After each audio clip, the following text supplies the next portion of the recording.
And looking back on those now, I'm like, I would never do that again, man. I think that those things are unsafe.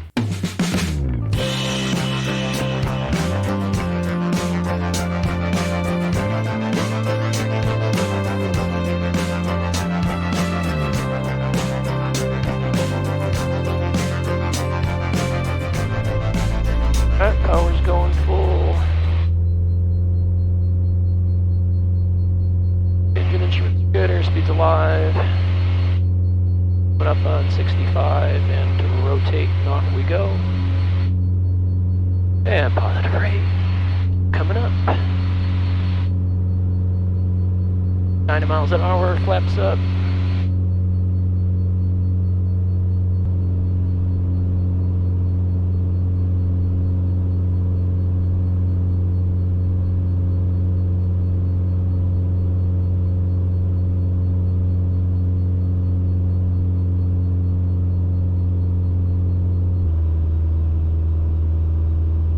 Well, good morning, everybody.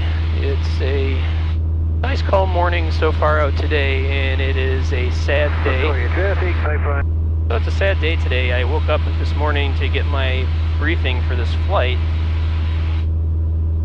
and news popped up that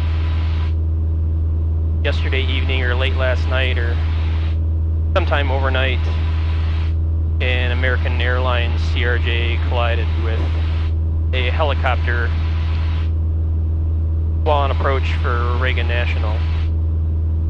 So this is actually the first fatal airline accident in the United States in almost 16 years since the Colgan Air Q400 crash just outside of Buffalo in 2009. That crash, the one outside of Buffalo, was kind of close to me. For those who have watched these before, I made a video about me being an airline pilot at one point in my life, and on one of the videos I mentioned I flew for Masaba at one point, but prior to that I posted a picture. My first airline I flew for was Colgan Air, and I had left Colgan to go to Masaba like 2-3 months before the Buffalo crash. And unfortunately, I knew 2 people that died in that Buffalo crash, both the captain, Marvin, and the other captain that was jump seating, Joe. So Marvin and I were similar seniority numbers, and we were both based in Houston, and we're both the oddball older guys starting a second career. But because we were similar seniority and we're both commuters, we had pretty similar schedules. So we used to see each other a lot in the crew room and in passing. And we used to have lunch together, dinner together, quite a bit on layovers. So if like we had a layover, and not a layover, I should just say, it's the downtime in the crew room in Houston, we had like an hour and a half between flights, and around dinner time, we'd often go out and get dinner together. And then on the other one of that is Joe, who was the jump seating captain. Joe was one of the first guys I met when I transferred bases from Houston to Washington, D.C. And Joe was an extremely super nice guy. And he actually, when I showed up at the crew room, he goes, "Oh, you must be new here. I haven't seen you before. Here, I'll give you a tour of the airport." So he spent, probably an hour or so giving me a tour of the airport, bought me lunch and all this other stuff. So Joe and I became friends, and he was just a great guy. Constantly when I think about airline safety, it reminds me of that Colgan crash, just because, my connection to it. It's amazing that it's been 16 years being reminded of that as the last fatal airline crash in the United States. But unfortunately, the streak is over. But anyway, yeah, it's a sad day. So for today, I was just going to go out flying around. I need to pump some oil through the engines. First time I've been flying in a long time. Weather's been mostly garbage around here. It's either been, single-digit temperature cold, or wind blowing, or IMC, or snow, or all of the above. You know, a long time ago I said I would do a series of videos, or some videos, on what I call my controversial views in aviation. Due to my time flying Part 121 airline operations, get kind of used to the safety that's built into the airline world, in terms of the equipment, in terms of the policies and procedures, and the various redundancies, like I said, both in the airplane, what the airplane has, but then also in what, you know, what is allowed, what is not allowed, best practices, and things like that. And that has changed my view of flying in a lot of ways, especially where safety is concerned, where a lot of things I remember back in my GA days, my general aviation days, before going to the airlines, there's a lot of things that were just kind of considered, oh, you know, that's just what you do, you know, it's kind of... And looking back on those now, I'm like, I would never do that again, man. I think that those things are unsafe. So the problem is, coming from that world of general aviation before, and the various prevailing views of, hey, that's just kind of, that's the thing you do, I know that these views have to be fairly controversial. So anyway, but since they are related to safety, I figured I'd bring them up. The first one I want to talk about is icing. And I know this is controversial because this is one of those things that comes up, and there's an argument pops up on all the various pilot forums I belong to every year on what constitutes icing, what constitutes known icing, when you should go, when you shouldn't go. The people tend to fall into three camps on this one. And this is one of the, hey, this is just what you do kind of things that I mentioned earlier. Camp number one, if the temperature is freezing or below and you're in some form of visible moisture, you're in icing conditions. Camp number two is that, you know, the previous is okay as long as there's not an air met about icing conditions, or the icing forecast doesn't show any probability or significant probability of icing. Camp number three is, well, it isn't icing conditions unless there's a PIREP saying that there's been icing conditions. Other than that, yeah, so if there's no PIREP out there, screw it, we're launching. And I've heard all of these theories, and it seems like usually the most prevailing one is that there's no PIREP, I'm going. And you're wondering why I'm saying, you know, what do I know about it? Well, I spent, you know, a bit over 2 years flying turboprops in some pretty bad locations, pretty well known for ice.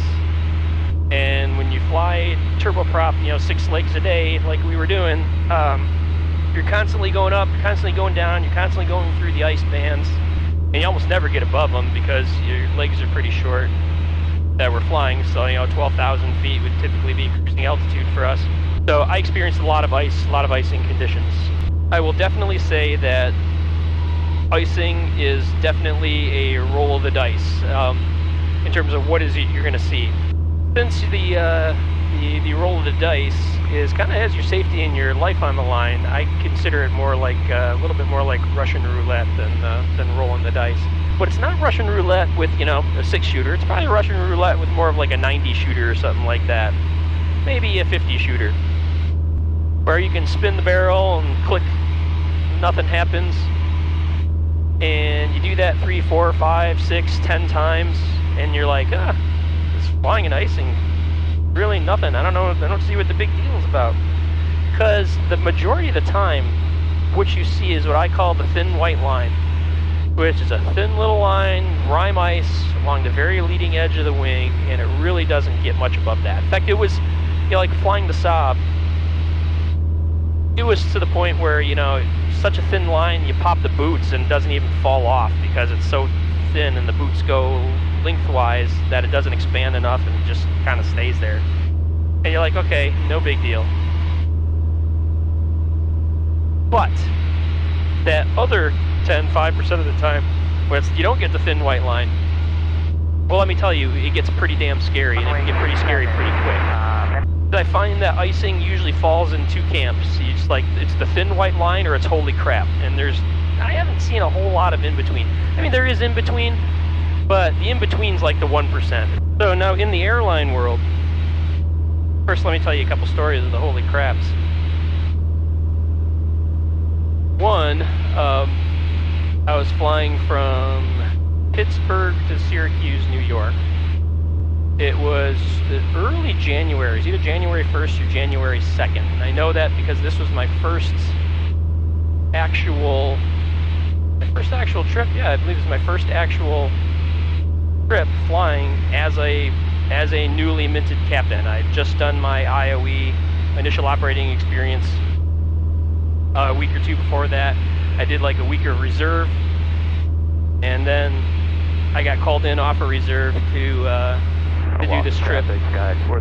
Out of Pittsburgh at the time was a small U.S. Airways hub, and we flew in the U.S. Airways systems with stops. So anyway, we took off out of Pittsburgh at night. It was the last flight at night, and it was no big deal. There were no icing pireps. We knew it was snowing in Syracuse. I mean, surprise, surprise. It's wintertime, pretty much. You're getting snow in Syracuse. And we started descending on our final, descent towards the arrival. And notice started going into the clouds, so all the ice protection equipment came on, the wing lights come on, and the wing lights on turboprops are used or anything where you have de-icing boots so you can see if there's any ice accumulating out on the wings.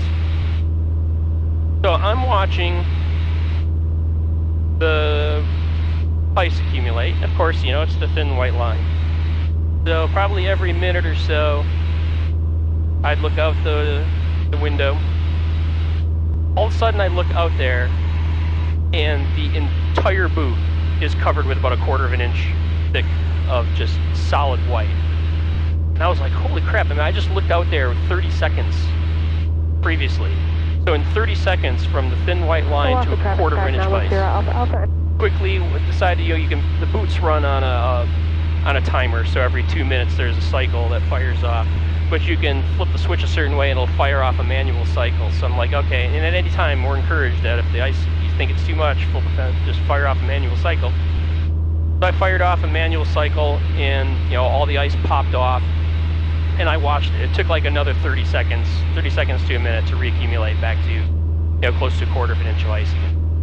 So thankfully, Stop had pretty good ice protection, but if I was flying in an airplane like this, I don't think I'd have survived it. So it can get scary. Another time, by the way, this is just 2 stories I'm going to tell out of many. Many of the oh-craps that I've seen, but one of the other ones that I found interesting was we were flying, this is back when I was based in Washington, D.C., in Dulles, and we were flying back from somewhere in West Virginia. We had some West Virginia stops, and we'd be flying back at like 11,000 or 13,000 feet. You'd be over these mountain ridges. Then we'd start coming in towards the DC airspace, and the DC airspace got pretty busy because you'd have Baltimore, Reagan National, and Dulles all within a small area of each other, so the arrival corridors got pretty busy. So it was either May or June, but it was warm on the ground. It was like 60 degrees on the ground. We were flying back probably 13,000 feet, and there was a towering cumulus up ahead of us. It wasn't huge, but it was one of those ones that tops out at maybe 20,000 feet, just a little bit above us. But it looked like it was going to be turbulent. So I called up, asked the ATC, hey, can we get a deviation around this towering cumulus, maybe like 20 degrees to the right so we can rejoin? And he goes, negative. We got planes on either side of you on the approach corridor. I need you to hold course. I'm like, crap, sucks, but what can you do? So, temperature is below freezing. We're going through a cloud. That means all the ice protection equipment had to come on. Flipped it all on. Start to enter the cloud. This cloud, it's most towering cumulus is. It's thick and it is dense. I mean, you can barely see to the wingtips, kind of thing. And it's small. It's a towering cumulus. We were in and out of it in less than a minute. We come out of this cloud, and the entire leading edge of both wings was just crusted in clear ice with the big funky shapes and the horns, you know, sticking off the ends and stuff like that. And the horns were probably 3/4 of an inch long in like 1 minute of a towering cumulus cloud. Once again, oh crap, fire off one boot cycle. It all breaks off pretty easily, thankfully. The ice broke apart, but once again, you know, 1 minute or so to get just completely iced up with, you know, the funky complex shapes on the wing was just absolutely insane. Once again, airplane like this in that encounter, it'd have been a pretty serious problem. It's a lot more Russian roulette-like than you realize. Yeah, the vast majority of the time, yeah, you're getting the thin white line. But when you don't get the thin white line, then it gets a little worse. It tends to get worse fast and pretty bad. So this whole, you know, hey, there's no pyreps, I'm cool, or the, hey, you know, I'm just a layer, I'm gonna punch through. I generally do not do that anymore. Especially the layer and punch through. It can kind of sucker you. It depends on where the layer is. You know, if it's at 6,000 feet, you know, and you're going to 9, okay, fine. But if it's like, oh, you know, it's 800 feet to 2,000, or if it's, you know, 1,000 to 2,500 or something like that. The problem is where do you think you're going to be on that approach? Yeah, you may punch through it going up just fine. But coming back into that approach, you're going to be spending at least, you know, around here when you're getting vectored coming under Detroit Metro's airspace and getting vectored around. You're spending a lot of time at that altitude in the clouds, getting vectored around and getting set up for final. And if it happens to be one of those oh crap days, you may not make it. And where are you going to go? You know, you can't descend, get out of it because it's IMC. And it's below minimum vectoring altitude or minimum flying altitude on IFR, and you can get yourself in trouble. So getting back to the definition on what constitutes icing conditions. As far as I'm concerned, the answer is pretty clear. It's if you're in visible moisture and temperature is at or below freezing.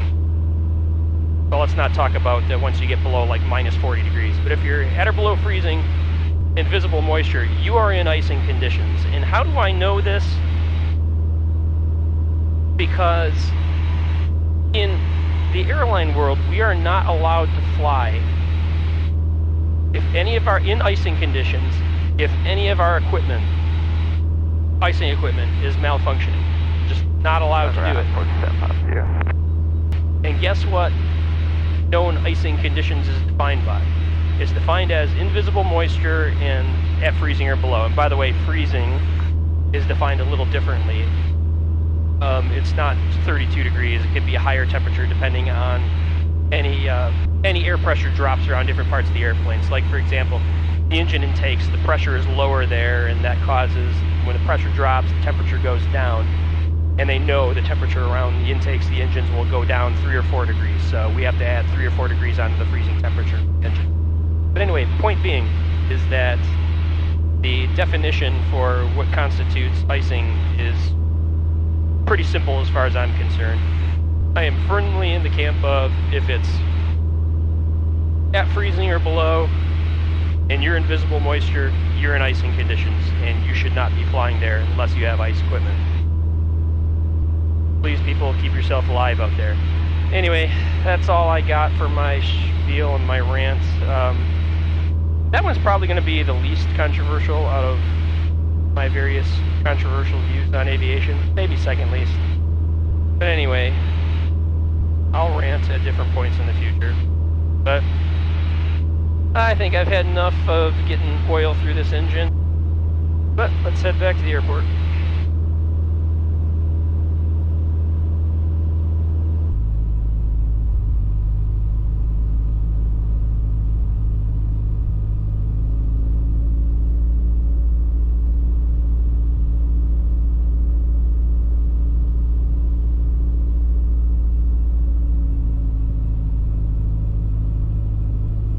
Undercarriage down.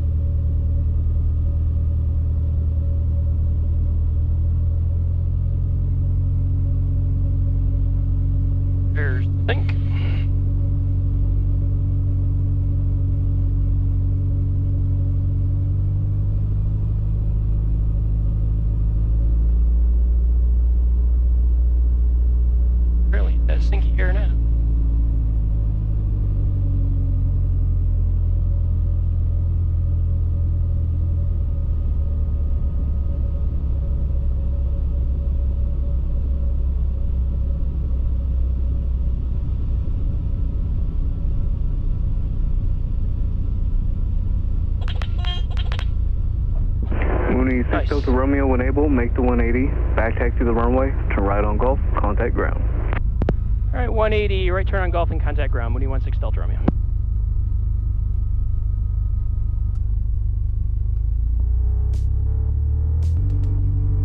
All right, everybody, that's it for today. Hopefully get more flying in here soon as the weather improves, getting towards spring. But we will see. In the meantime, be safe. Sorry for taking so long to get to this stupid icing video. Man, it would have been nice last year. Well, not that anyone watches these, but if even one person watches this, changes their behavior, may save them from an ugly situation, then fine, I'll put the video out. Worth it. Anyway, till the next time, see you guys later.